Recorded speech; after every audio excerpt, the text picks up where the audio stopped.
With respect to Russia, my principal approach to Russia has been constant since I first came into office.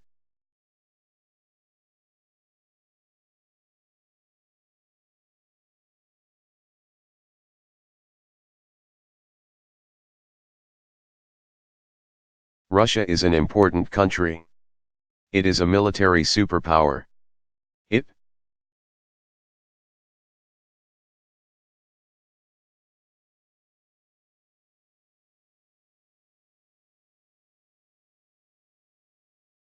has influence in the region and it has influence around the world.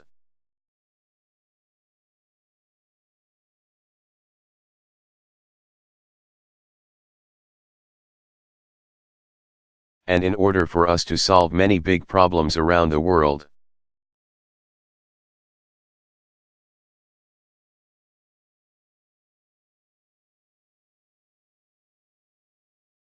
it is in our interest to work with Russia and obtain their cooperation.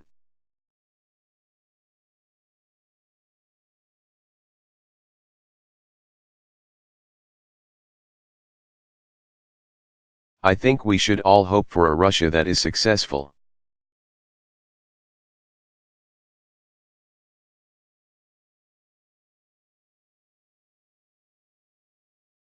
Where its people are employed and the economy is growing, and they are having good relationships with their neighbors.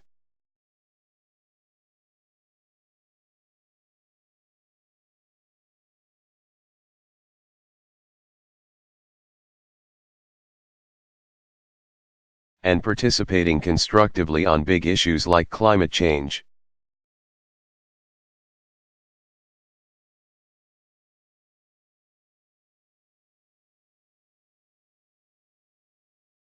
So I've sought a constructive relationship with Russia, but what I have also been is realistic in recognizing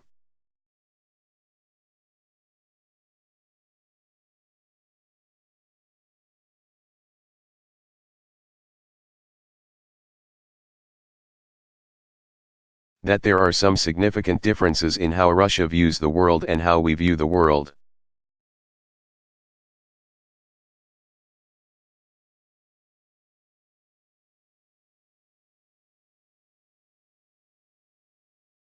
The values that we talked about, the values of democracy, and free speech, and international norms.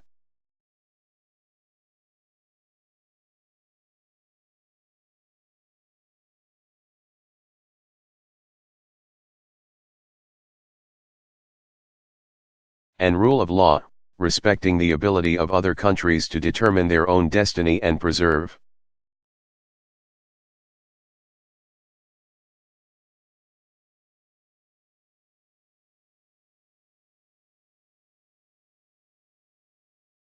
Their sovereignty and territorial integrity, those things are not something that we can set aside.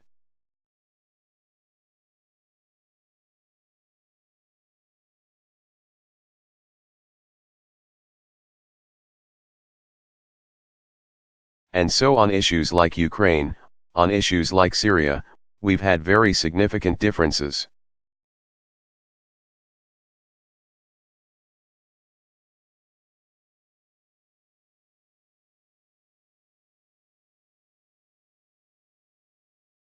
And my hope is that the president-elect coming in takes a similarly constructive approach.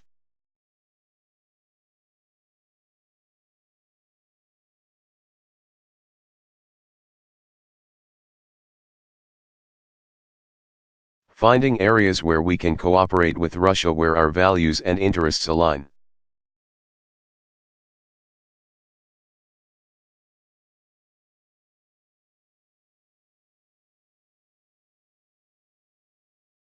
But that the president-elect also is willing to stand up to Russia where they are deviating from our values and international norms.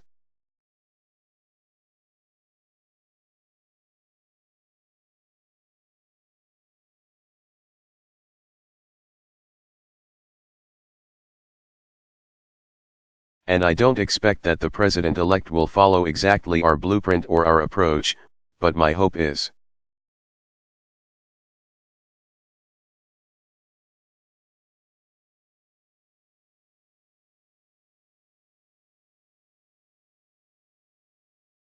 is that he does not simply take a realpolitik approach and suggest that if we just cut some deals with Russia,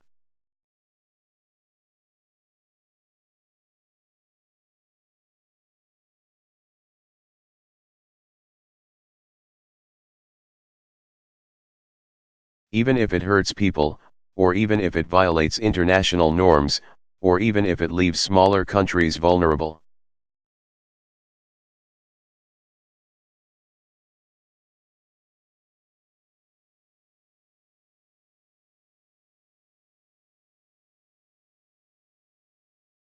Or creates long-term problems in regions like Syria that we just do whatever is convenient at the time.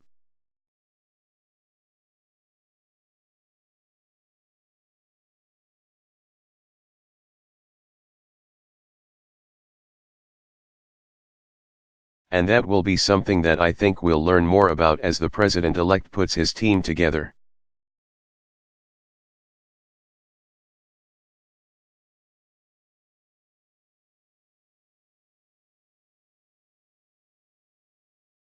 I am encouraged by the president-elect's insistence that NATO is a commitment that does not change.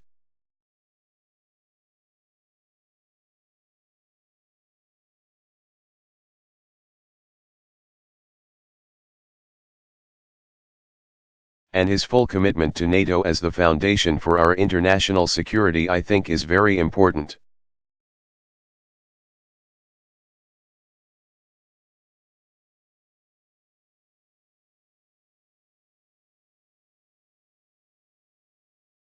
And finally, in terms of my conversations with President Putin,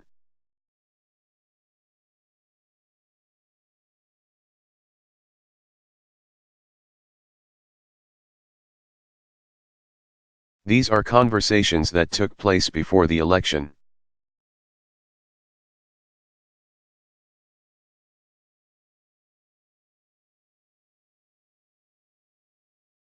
As I indicated, there has been very clear proof that they have.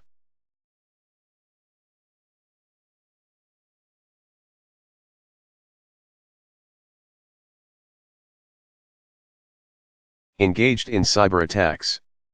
This isn't new. It's not unique to Russia.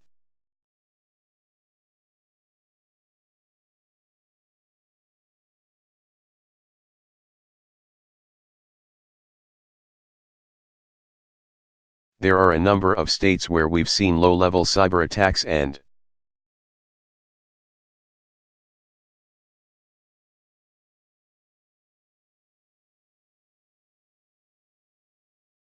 industrial espionage and other behavior that we think should be out of bounds.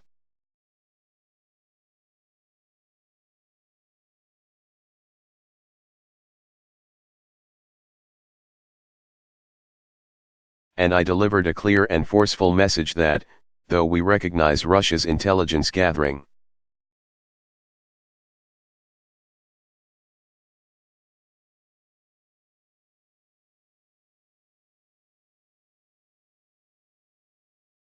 will sometimes take place even if we don't like it, there's a difference between that and them.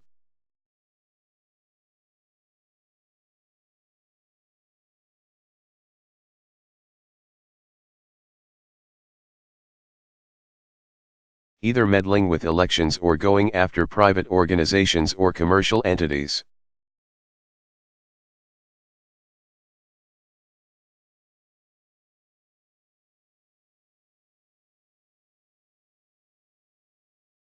And that we're monitoring it carefully and we will respond appropriately if and when we see this happening.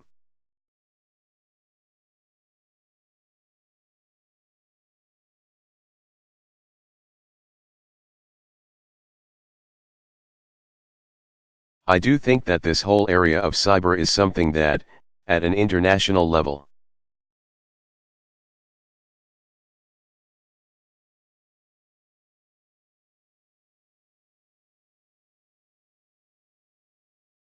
we have to work on and develop frameworks and international norms so that we don't see a cyber arms race.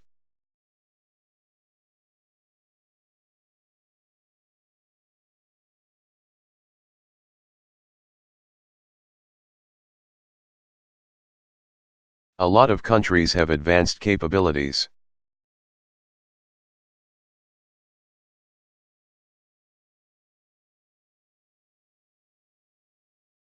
And given the vulnerabilities of our infrastructure and our economies to digital platforms,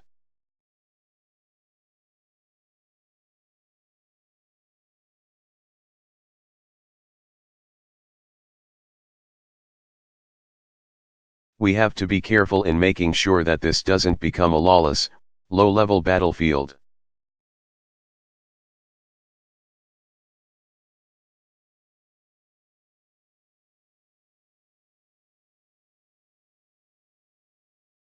And we've started trying to put together some principles that were adopted in the G20, the G7, and at the U.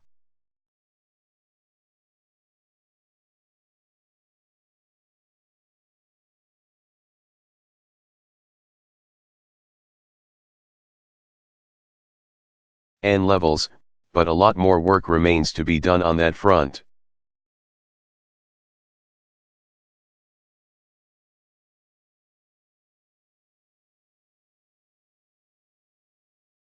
Chancellor Merkel, as interpreted.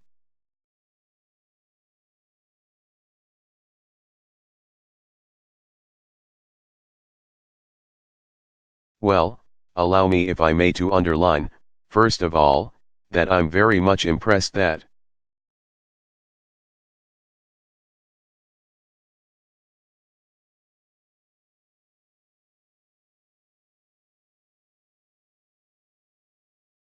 in spite of a very tough election campaign, this transition period in the United States of America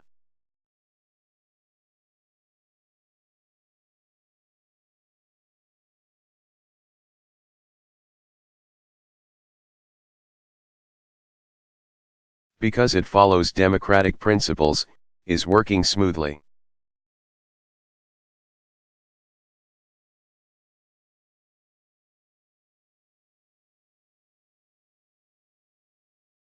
Because this is all about the American people, it's about the destiny of the American people.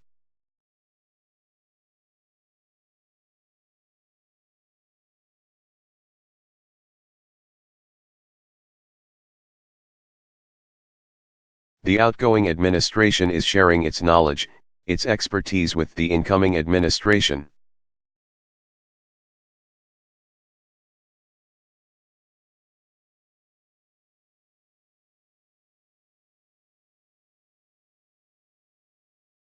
And this to us is a sign of encouragement to continue the good cooperation that we have built between.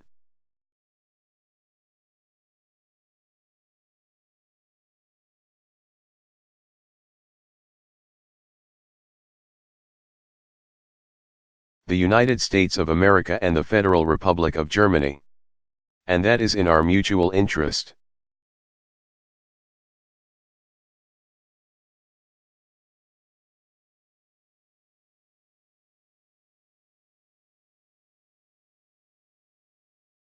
So we will continue this.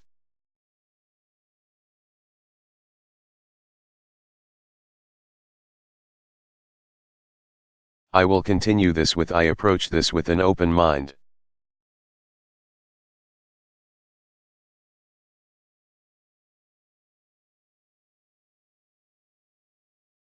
And I'll do it on the basis of a deep conviction with President-elect Donald Trump.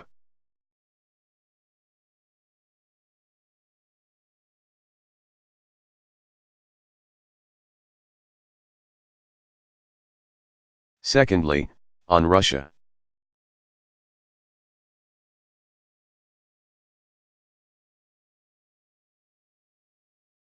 I can only repeat what the President said previously.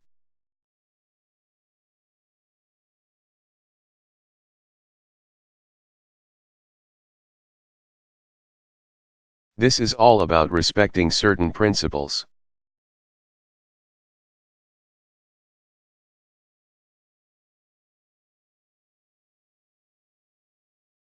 And I'm saying this from a European vantage point, from a German vantage point.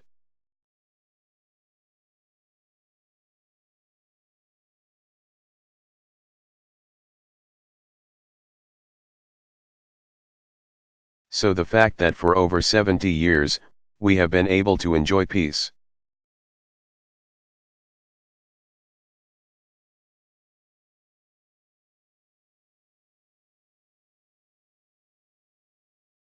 To live in peace very much depends on territorial integrity and sovereignty of each and every European country being respected.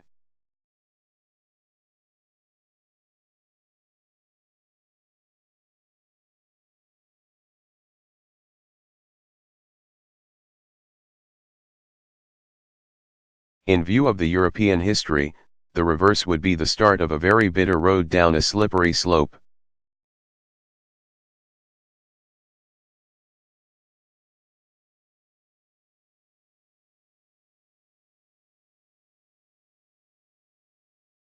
And we have to nip this in the bud.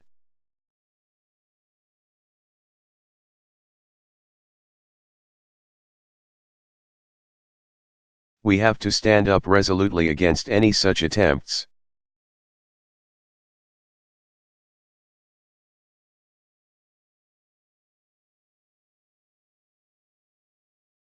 But we are pinning our hopes on political efforts.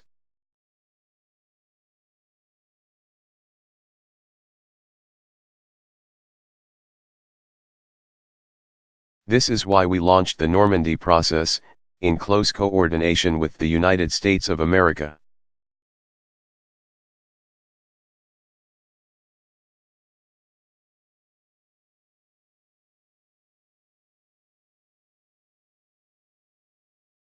And particularly from a German perspective, from the European perspective.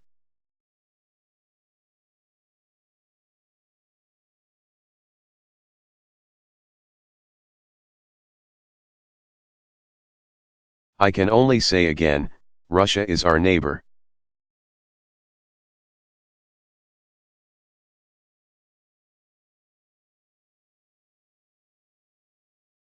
Just look at Poland, the sort of European perspective this has.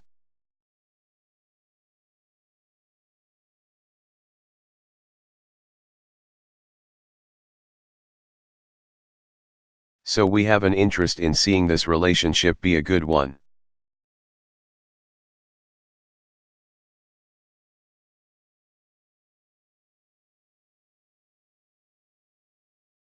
We have a lot of historical ties, of course, a history that we share.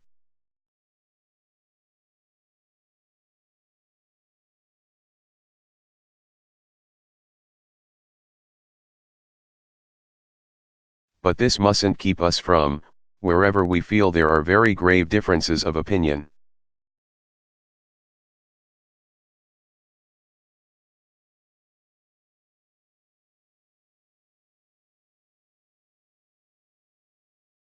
To raise them with them, but, again, with political means and always trying to work for political settlements.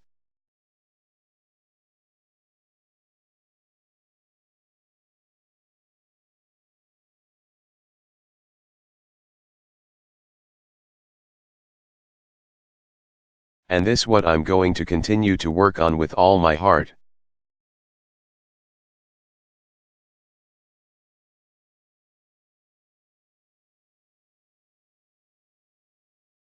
So on the question whether I will put up a candidacy.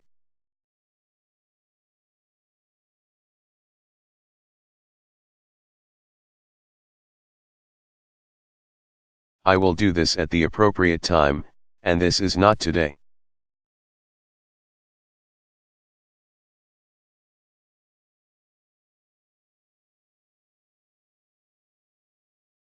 Question, Mr.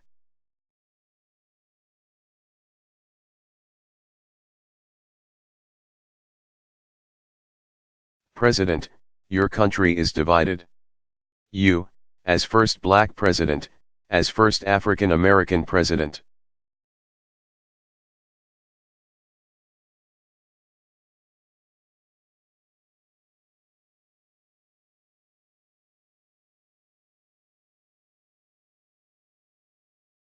Who did so many things so differently, who raised so much hope all over the world do you think that you have?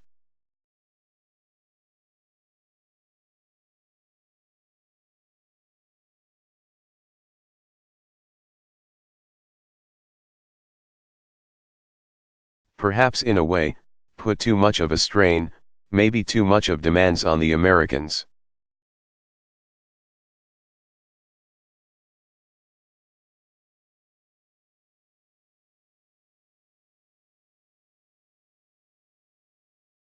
And to what extent do you think your successor may well be a threat to the rest of the world, to the security?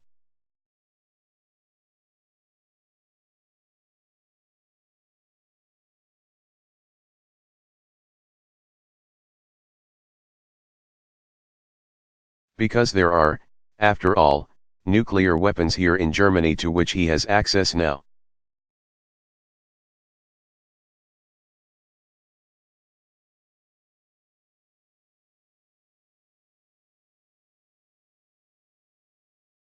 Will you want to now, Madam Chancellor, see to it under your administration?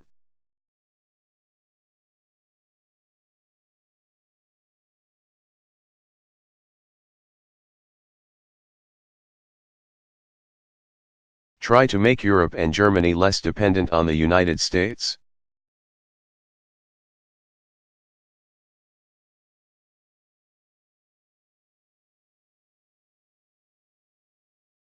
And are you afraid of this wave of populism hitting Germany, hitting Europe, as well?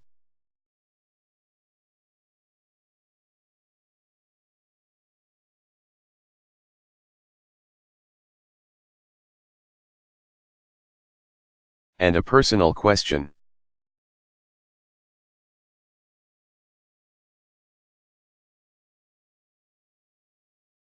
President Obama paid tribute to you as an outstanding politician.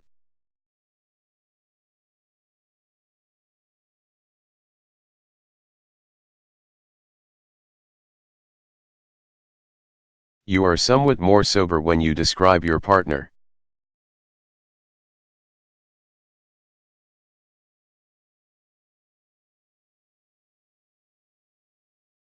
How difficult is it for you to take leave today of your partner?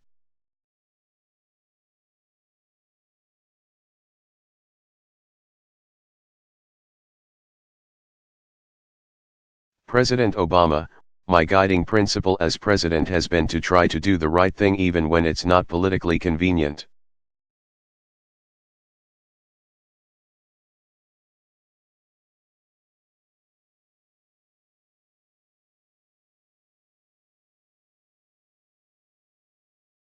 To look at long-term trends in our economy, in our society, in the international sphere.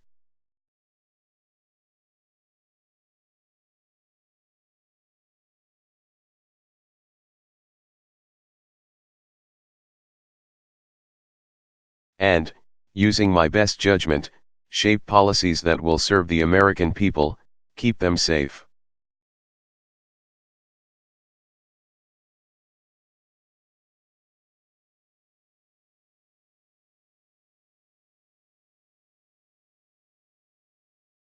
Keep our economy growing, put people back to work, and best ensure peace, cooperation, and stability around the world.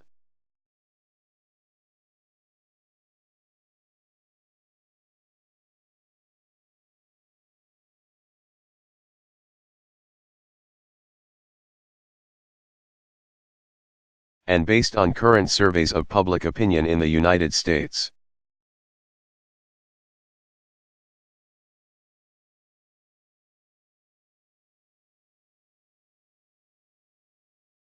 It turns out that the majority of Americans think I've done a pretty good job, that we haven't, in fact, gone too fast, as you describe it.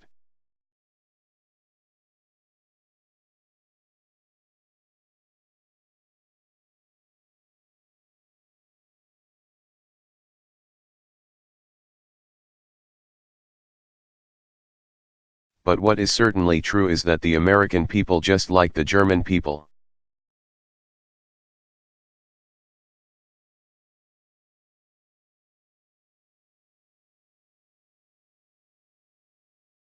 Just like the British, and people around the world are seeing extraordinarily rapid change.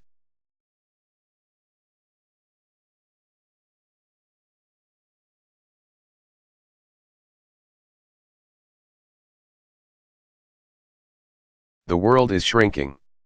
Economies have become much more integrated, and demographics are shifting.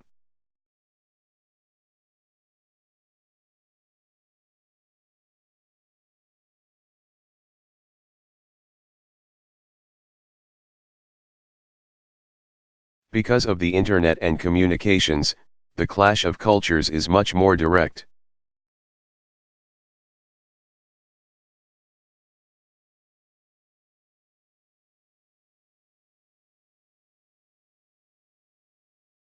People feel, I think, less certain about their identity, less certain about economic security.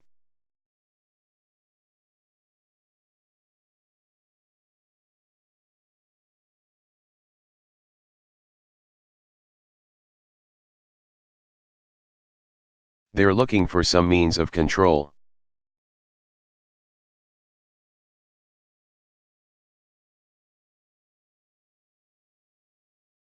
And what that means is that the politics in all of our countries is going to require us to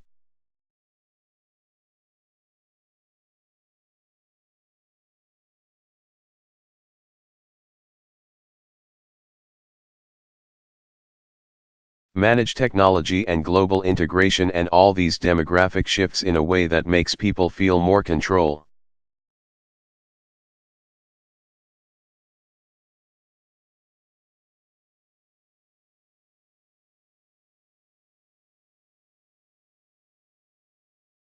That gives them more confidence in their future.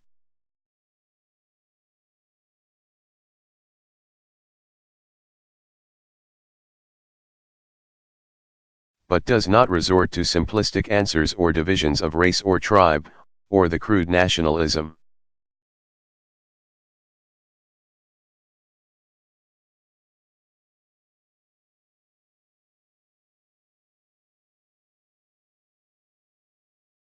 Which I think can be contrasted to the pride of patriotism that we all feel about our respective countries.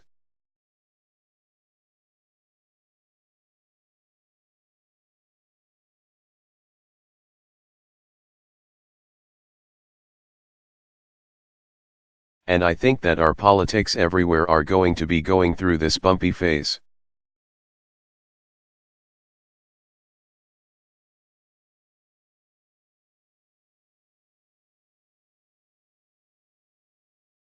But as long as we stay true to our democratic principles, as long as elections have integrity,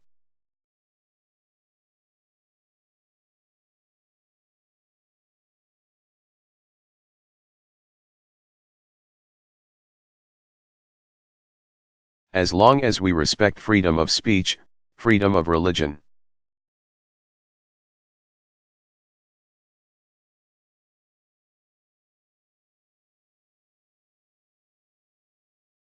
as long as there are checks and balances in our governments so that the people have the ability to not just make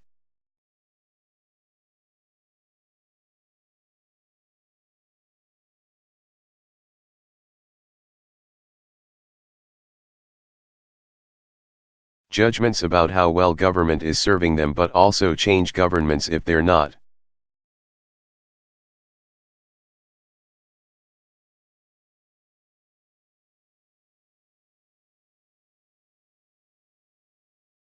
Serving them well, then I have confidence that over the long term, progress will continue.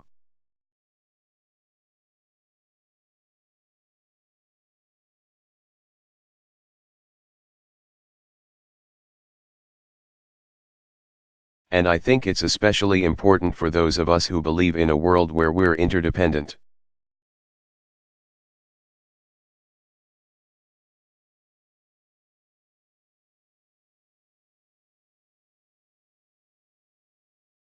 That believes in mutual interests and mutual respect between nations.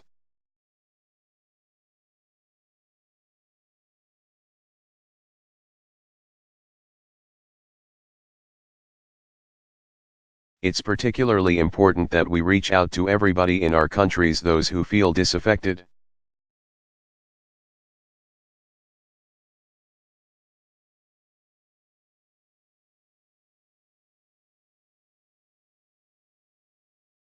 Those who feel left behind by globalization and address their concerns in constructive ways, as opposed to more destructive ways.